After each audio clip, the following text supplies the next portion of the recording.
Hey guys, how's it going and welcome to the Minute channel, and today we're gonna be doing another discussion video regarding some pretty spoilery stuff. So if you haven't finished the game, I do advise to click away right now because I will be spoiling the game of Persona 5 Royal. So yeah, let's go ahead and get started with this. So one of the bigger points in the story, especially in the third semester and kinda throughout the story, brings the point of happiness. Maruki, who is the new bad guy in Persona 5 Royal, brings important question as far as like why do people suffer, and kind of more importantly, getting a type of happiness that he wishes for people. When we get into this third semester in the story, you kind of live this surreal life where everybody's life kind of changes all of a sudden. They start having things that they always wish for to be true.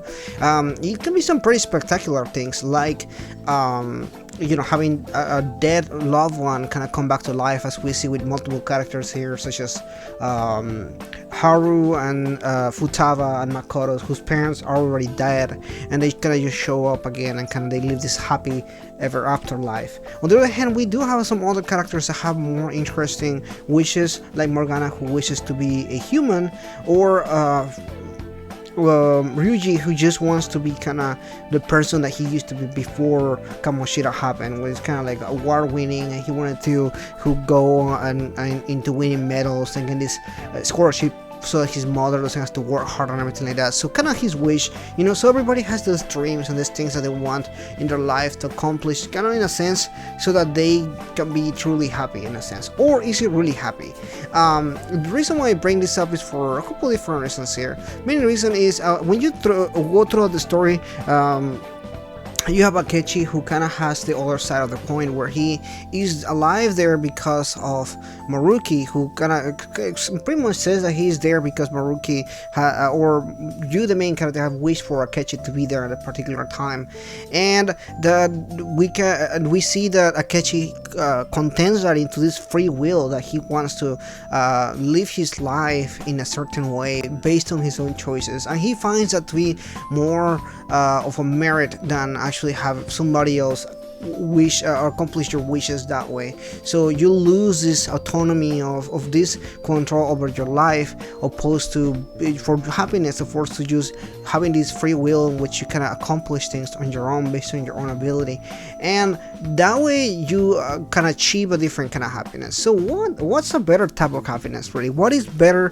for good and for people overall? This is a really hard question to answer. Actually, I didn't expect to do this kind of video, but the more I thought about it, the more interesting I found myself that truly maybe the happiness that Maruki wasn't achieving for people was not really the happiness that people were looking forward to.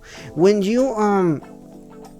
you kind of get into this weird section of the game where you kind of get thrown into this area and you're kind of just walking around and it's black, it's literally pitch black, and you kind of walk around this area, you see in the school, you kind of start hearing everybody's wishes, because Maruki talked to these people in the past and they kind of talk about what will their wish be, or what did they need to be happy and stuff, and he always suggests that there's a little something that he could do for them to be happy. And I always thought it was interesting because in a sense it almost made me feel like it was Maruki kind of getting into the cognitive side to kind of put something into them as far as like, hey, maybe if this could be different, maybe you will feel better. And you actually see that throughout the story where he kind of puts his little 10 cents into the story, kind of to, hey, if this will be different, maybe you will be happier.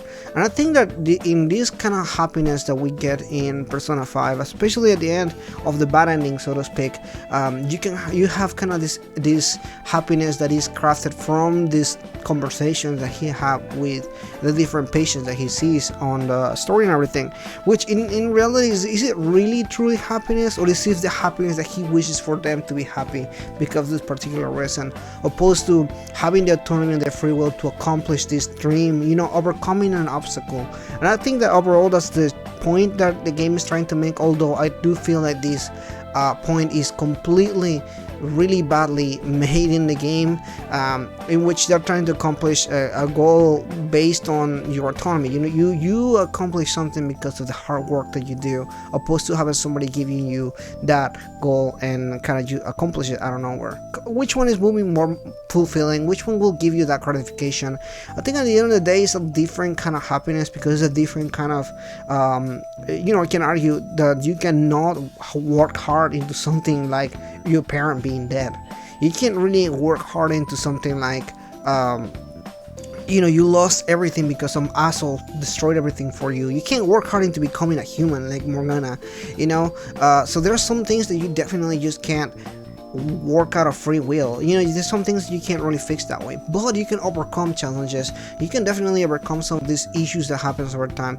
Emotional trauma, for example, in the way of Kasumi, whose sister died, and she kind of overcomes that over time with you and your friends and everything like that. It's the power of having support in your life that kind of pushes you forward. And you can see that at the end, Kasumi, or Sumire, really establishes that she does feel better because of the hard work and the things that you have done for her. And I think in that sense is a much different kind of happiness, which what she had achieved when she was with Maruki's illusion, where she was Kasumi and everything. So it's a completely different type of achieving right there, right? It's an achieving that you really reach a higher point in your life because of the things, the challenges that you face, especially in front of you. Some emotional traumas are really hard to get rid of, but I think truly in the end, achieving that higher need because of the goals that you have accomplished on yourself is a much better way than just kind of having somebody magically make you happy because you deserve it. You're a good person. The world is horrible. Here is a cookie. That's how I feel it. Anyway, that is pretty much in this video here. I got a little bit more interesting to discuss in this because I do feel like this is a different kind of happiness. The happiness and free will that Akechi versus Maruki, that thing that they really argue in a game. Which choice did you choose? What would you rather choose for yourself? Would you rather have a path full of hardships in exchange for having maybe in the end a much gratifying ending, as opposed to having a gratifying ending from the beginning but not really working hard for it, but it may not be exactly what you want? Anyway, that is pretty much it for today. If you're new, please consider liking and subscribing, and that's it for today. I'll see you guys next time.